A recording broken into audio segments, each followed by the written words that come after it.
नमस्कार दोस्तों, आपका हमारे YouTube channel physics bye Harinder में स्वागत है। आज हम क्लास 12th की प्रत्यावर्ती धारा का सेकंड वीडियो लाए हैं, जिसमें हमने फर्स्ट वीडियो में कई टॉपिक को डिस्कस कर दिया था। उसके आगे के टॉपिक को हम इस वीडियो में डिस्कस करेंगे। जैसे हमने इसमें विभिन्न प्रकार की ऐसी परिपथ पढ़ रहे थे, जिसमें हमने 2 परिपथ इसमें परिपथों के बारे में हमने बता दिया था। जब परिपथ में केवल प्रतिरोध जुड़ा होता है, ये भी हमारा डिस्कस हो गया था फर्स्ट वीडियो में। और जब हमारे परिपथ में केवल धारिता जुड़ी हो, ये भी हम फर्स्ट वीडियो में बता चुके हैं। अब हमें पढ़ना है जब हमारा क्या जुड़ा हो, प्रेरकत्व। किसी एसी सर्किट में क्या जुड़ा हो, प्रेरकत्व। प्रेरकत्व मतलब होता है कैपिटल एल जुड़ा हो। देखिए इस परिपथ में वोल्टेज धारा से क्या होता है, 90 डिग्री अग्रगामी होता है। जब हमारा अगर सी यहाँ पर सी जुड़ जाए तो हमारे क्या होता है, करंट को यह होता है 90 डिग्री अग्रगामी हो जाता है वोल्टेज से।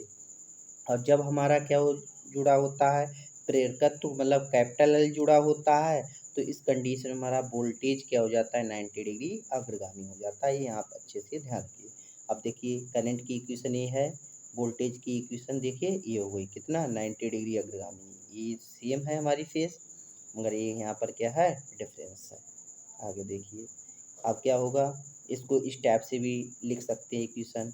अगर हम मान लीजिए करंट की इक्वेशन में से 90 घटा दें और वोल्टेज की जीव का त्यों रखें, तब भी हमारा क्या हो गया, वोल्टेज अग्रगामी हो जाएगा 90 डिग्री।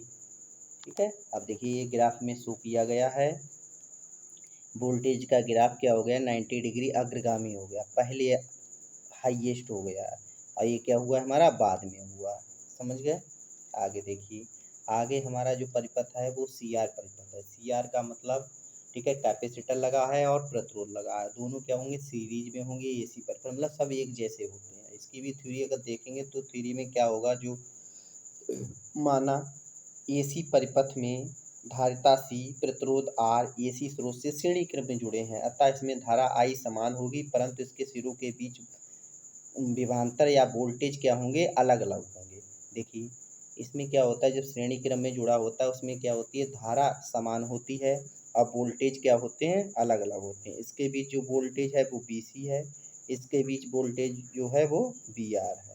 ठीक है, अब हम टोटल वोल्टेज निकालें, कुल वोल्टेज, तो कुल वोल्टेज की जगह बी स्क्वायर बराबर बी सी और बी आर स्क्वायर। अब क्या करेंगे, यहाँ से बी निकालेंगे, इस पे अंडर रूट आ जाएगा। आगे देखिए जब अंडर रूट आ जाएगा, फिर यहाँ पर बी सबकी वैल्यू रखेंगे। जैसे बी आर की वैल्यू आई आर होती है और बी सी की वैल्यू आई एक्स सी होती है। अब वैल्यू रखेंगे यहाँ पर तो सबका स्क्वायर हो जाएगा, तो आई स्क्वायर यहाँ से कॉमन हो जाएगा। ठीक है, आई स्क्वायर कॉमन हो जाएगा, आई स्क्वायर आ गया, आई स्क्वायर क्या रूट से बाहर आ जाएगा, आई आ गया। यहाँ पर R square plus X C square बचा, आई बटे में आ जाएगा। और ये चीज़ क्या कहलाएगी, हमारी प्रतिबाधा कहलाएगी। क्या कहलाएगी, प्रतिबाधा जेड कहलाएगी। ठीक है, प्रतिबाधा भी क्या करती है, धारा के मार्ग में अवरोध उत्पन्न करती है। इस पे न्यूमेरिकल पूछे जाते हैं। ठीक, चित्रानुसार क्या करते हैं, सी आर परिपथ में धारा वोल्टेज से अग्रगामी होती है यदि इनके बीच कलांतर फाई हो तो। अब फाई हो तो क्या होता है, tan बराबर आपने प्रवणता पढ़ी होगी। ठीक है, स्लोप निकालने के tan फाई क्या होता है, बाई एक्सिस में चली गई दूरी बटे एक्स एक्सिस में चली गई दूरी। तो देखिए ये एक्स एक्सिस वाली लाइन है और ये बाई एक्सिस वाली, तो ये क्या है, बी सी है, नीचे लिखी हुई है, तो क्या होगा, बी सी बटे बी आर आ जाएगा यहाँ से। अब जब यहाँ पर वैल्यू रखेंगे बी सी की और बी आर की, आई एक्स सी और आई आई कैंसिल हो जाए, एक्स सी अपान आर आ जाएगा।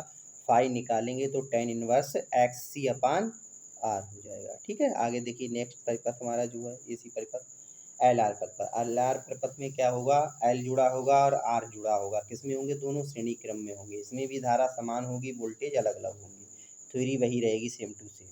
अब इसमें भी हम टोटल वोल्टेज निकालेंगे तो वही तरीका है हमारा जो जुड़ा हुआ है, बी स्क्वायर बराबर B R square plus B L. ठीक है, अब यहाँ से सबकी वैल्यू रख देंगे, पहले बी के मतलब बी का मान निकालेंगे, अंडर रूट लग जाएगा, फिर बी आर की वैल्यू आई आर और बी एल की वैल्यू आई एक्स एल रख देंगे, दोनों की वैल्यू। अब क्या करेंगे, जब वैल्यू रखने से एक्स मतलब आई स्क्वायर हमारा क्या हो जाएगा, कॉमन हो जाएगा यहाँ से। देखिए यहाँ पर क्या, I square R square, I square X L square, यहाँ से क्या हो जाएगा हमारा आई कॉमन हो जाएगा। जब आई कॉमन हो जाएगा तो ये रूट से बाहर आ जाएगा क्योंकि स्क्वायर है और ये बटे में आ जाएगा। बी अपन आई क्या होता है, प्रतिरोध होता है, और यहाँ पर क्या है, टोटल की निकल रही है, इसलिए ये प्रतिबाधा होगी। इसे हम किससे डिनोट करेंगे, जेड से। तो जब एल आर परिपथ होता है तो प्रतिबाधा का सूत्र हमारा ये होता है। अब एल आर परिपथ में वोल्टेज धारा से अग्रगामी होता है, ठीक है, क्योंकि एल जुड़ा हुआ है तो इसके बीच भी कलांतर निकालेंगे, वही सूत्र रहता है हमारा इसमें भी। tan फाइव और by upon x, by x में क्या है हमारा वी एल है और एक्स एक्स में क्या है हमारा बी आर है, तो दोनों की वैल्यू रख देंगे, यहाँ से एक्स एल अपान आर आ जाएगा और फाई बराबर क्या आ जाएगा, tan inverse X L upon are.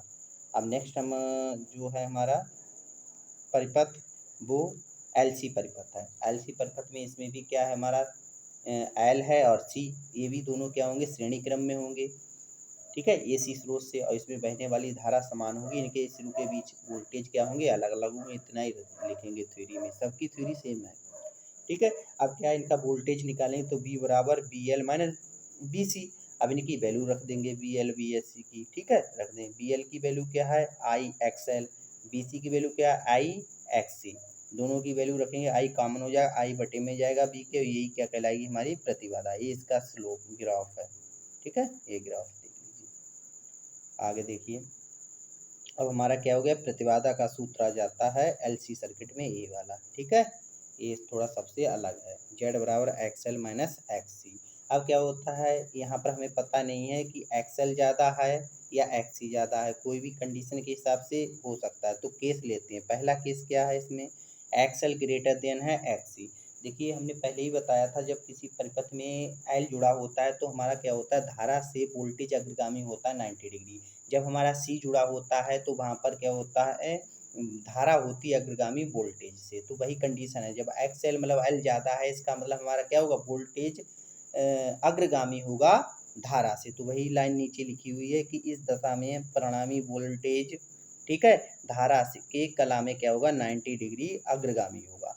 अगर ये एक्स सी ज़्यादा है इस वाली कंडीशन पर, तो इसमें क्या जस्ट उल्टा हो जाएगा, जो वोल्टेज होगा वो 90 डिग्री पश्चगामी हो जाएगा, या दूसरे शब्दों में हम बोल सकते हैं कि धारा वोल्टेज से 90 डिग्री अग्रगामी हो जाएगी, बात एक ही है दोनों, ओके। तीसरी कंडीशन क्या होती है, जब एक्सी और एक्सएल दोनों बराबर हो जाते हैं तो इस कंडीशन में हमारा जो क्या हो जाता है, जेड जीरो हो जाता है, मतलब प्रतिबाधा जीरो हो जाती है और करंट का मान क्या हो जाता है, अनंत हो जाता है। तो ये चीज़ याद रखना, मतलब कोई अवरोध नहीं होता है उस सर्किट में और आसानी से बहने लगती है, अनंत करंट बहती है। तो इस स्थिति को हम क्या कहते हैं, रेजोनेंस कहते हैं। क्या कहते हैं, रेजोनेंस मतलब अनुनाद कहते हैं। क्या कहते हैं, अनुनाद, ठीक है। अनुनाद की यही कंडीशन है, जब एक्सएल और एक्ससी दोनों बराबर हो जाते हैं तो इस कंडीशन को हम क्या कहते हैं, अनुनाद कहते हैं। तो देखिए एक्सएल और एक्ससी दोनों बराबर हैं, इनकी वैल्यू रख दी, एक्स एल की वैल्यू क्या है, ओमेगा एल, इसकी वैल्यू 1/, ओमेगा सी। तो देखिए क्या होगा, ओमेगा इधर पहुंच जाएगा, इधर ओमेगा का स्क्वायर हो जाएगा, एल इधर आ जाएगा तो एल सी हो जाएगा। अब यहाँ से ओमेगा की वैल्यू निकालेंगे, इस पे अंडर रूट आ जाएगा। अब क्या है, ओमेगा की वैल्यू हम रख देंगे, ओमेगा की वैल्यू क्या होती है, 2πf होती है। 2πf निकालेंगे फ्रिक्वेंसी, तो f बराबर क्या आ जाएगा, यहाँ से f बराबर आ जाएगा 1/2π अंडर रूट में LC, ठीक है, ये आ जाएगा। आगे देखिए, अब क्या है, हमें LC का विमीय सूत्र ज्ञात करना है। LC का विमीय सूत्र f क्या है, हमारी फ्रिक्वेंसी है, ठीक है, और फ्रिक्वेंसी के अकॉर्डिंग हमारे टाइम पीरियड के फ्रिक्वेंसी की t-1 विमीय सूत्र होता है, इधर ये बटे में आ जाएगा। LC का विमीय सूत्र निकालना है, देखिए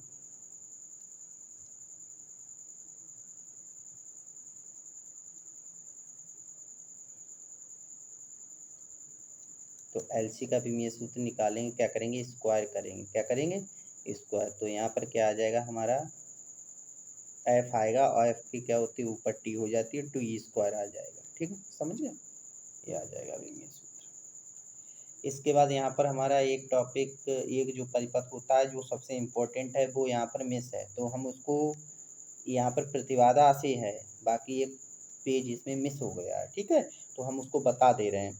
देखिए क्या होता है हमारा, एल सी आर परिपथ होता है, कौन सा होता है, एल सी आर परिपथ, और ये सबसे इम्पोर्टेंट है, इस पर न्यूमेरिकल या ये सर्किट आता ही आता है। थ्योरी क्या रहती है इसकी, पहले तो चित्र बनाते हैं इसका। AC स्रोत है, इससे क्या करते हैं, L भी लगा होता है, C भी लगी होती है, प्रतिरोध भी लगा होता है। ठीक है, तो ये परिपथ क्या कहलाता है हमारा, LCR सर्किट कहलाता है। वोल्टेज इनके अलग अलग होते हैं। ठीक है, VC और VR। ठीक है, तीनों के वोल्टेज अलग अलग होते हैं। धारा इनमें क्या होती है, I समान होती है। तो इसमें लिखेंगे क्या, जो हम थ्योरी पिछले पढ़ चुके हैं, जो अन्य सर्किट में पढ़ी थी वही लिखेंगे। लिखेंगे माना एक AC परिपथ में ठीक है, AC परिपथ में प्रेरकत्व L, धारिता C तथा प्रतिरोध R श्रेणी क्रम में जुड़े हैं तथा इनमें बहने वाली धारा I समान तथा इनके सिरों के बीच वोल्टेज अलग अलग है। ठीक है, बस इतना लिखेंगे, जो कि हमारे क्या है, VL, VC और VR हैं। बस इतना लिखने के बाद हम वोल्टेज निकालेंगे, टोटल वोल्टेज निकालेंगे। तो टोटल वोल्टेज के लिए क्या फार्मूला होगा हमारा, V² बराबर यहाँ पर आ जाएगा VR² plus VL minus VC का होल स्क्वायर। देखिए फिर से देखते हैं,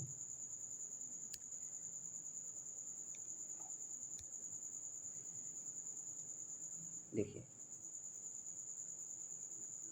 V² बराबर VR का square plus VL minus VC का होल स्क्वायर। ठीक है, इनका ऐसे होता है।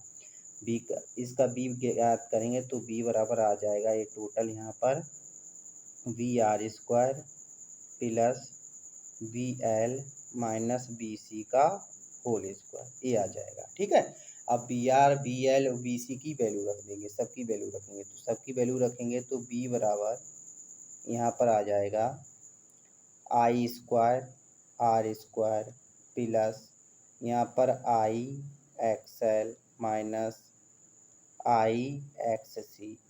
ठीक है, का स्क्वायर।